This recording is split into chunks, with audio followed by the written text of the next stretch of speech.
So can we welcome to the stage now Renatto Benedetti, who is chair of the judging panel for The Wall, but also has been chairing competitions with the Royal Institute of British Architects for quite some time, since 2003, I understand. But for 25 years has been designing innovative, award-winning projects and now runs his own practice. It's a real privilege to meet you, and it's brilliant that you decided to be chair of the judges. So as Richard's mentioned, 133 designs came in from 24 countries representing every single continent. What were they like? There was a real variety, and we were, I think the RIBA was very pleased at the number, but also the variety, a huge breadth of approach, both to the solution as they saw it, of what the brief was requesting, but also, I suppose, the collective enterprise that was represented by all of that effort about the brief in a kind of overview. It obviously touched a nerve in a lot of different countries, and I thought that gave us certainly quite a lot of responsibility in terms of really making the effort. And I know all the judges, we did work quite hard, didn't we? and to give everybody a little, to really do each one justice, I think. When you were first approached by Richard, I assume, what did you make of this concept of the wall? I was first approached by the RIBA, I guess, and then met Richard very soon thereafter. My father was a bricklayer, so that's how I paid for my way through university. I was a bricklayer also. So I like bricks, and I like the idea. You could have worked for Lego, couldn't you? I liked Lego too when I was a kid. So I'm an architect. But so there was a kind of affinity right away, I guess. But there was also an idea about, or I felt, the outward sort of nature of what was being proposed. And it wasn't really a building, it was more of a sculpture. It was something which was universal.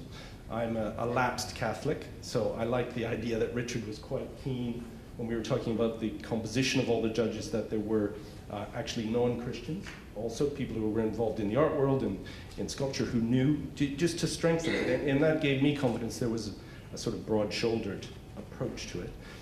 So it appealed right away.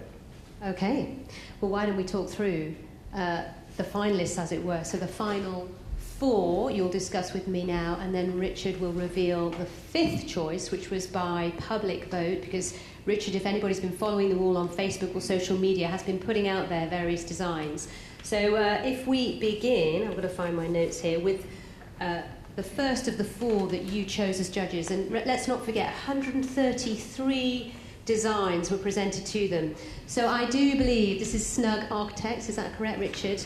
A team based in Winchester. Are you here today, Snug Architects? Give us a wave. Fantastic.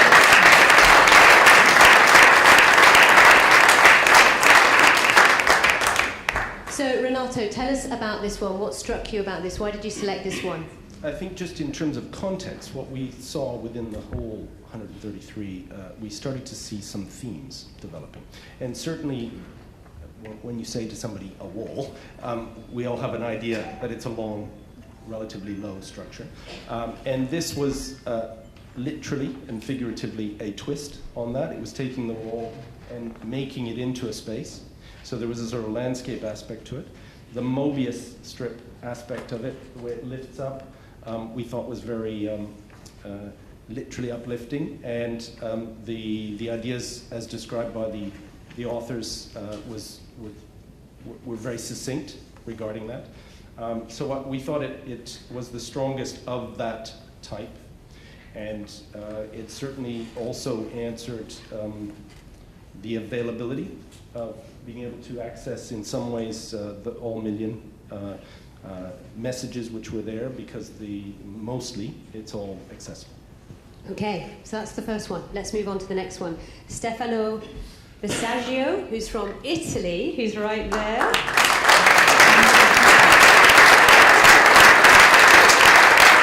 Great to be with us today. So this is number 2. Now, this it came into the category of entrance which made a real space. almost chapel-like. In fact, we sort of characterized, does it have a roof? Or somebody, and this is the one that's sort of enclosed and sort of became a roof. But again, things which were very attractive to us as judges, that set it apart from those other ones, perhaps which were in the long list, that also did something similar, were the water, the way it's lifted off the water. It was very accessible. There are two aspects to the space. There's a sort of larger one and a smaller one, so there was an intimacy and a kind of engagement about different ways of engaging with the space. There were some clever ideas about how it's constructed, and it seemed fairly realistic also. And you could access all the bricks, or at least have some notion of direct access to the million. Okay. Now, next one is Quattro Design Architects based in Southampton. Can you identify yourselves, please? Are you here? On the front row. Sorry, Gloucester. I do apologise. Quite far away from Southampton.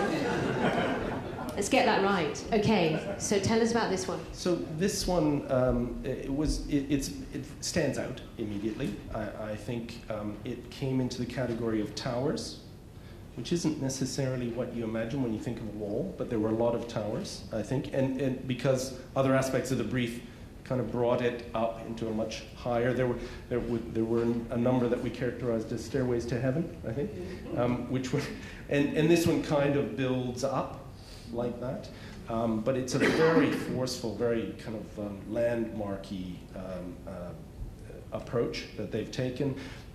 Again, there's some, in the detail, some engagement about how people can use it, how people can interact with it. It was evident that it was from a firm who built things, so that there was some idea about the engineering and the architecture of it, how it could stand up. It's a very ambitious one. It's pretty high. And so, but this was definitely the best of that type that we saw. Okay, and now for the final design picked by the judges, Luke McNabb and Andrew Wardrope from Bath. Is that correct? Yes.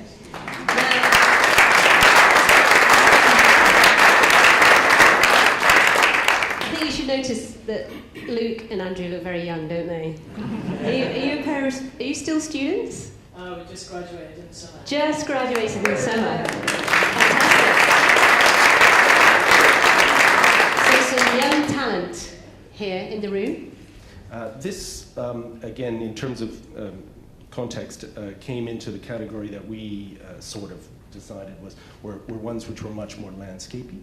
This is literally a wall, as one generally thinks of it, but what it did was that really engaged with us and separated it from all the other landscapey wall projects, was that it created intimate spaces for people to really engage with.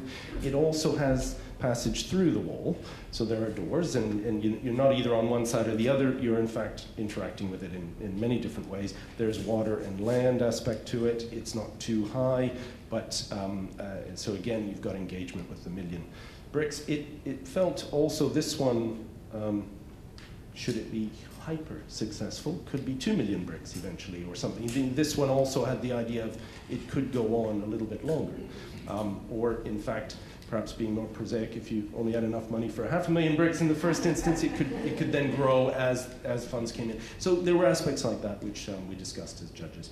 But this one was certainly the strongest of the landscape type ones. Super. Renatto, thank you so much. We appreciate you sharing your thoughts. And if you're a judge, can you put your hand up for us? Do identify yourselves. Fantastic.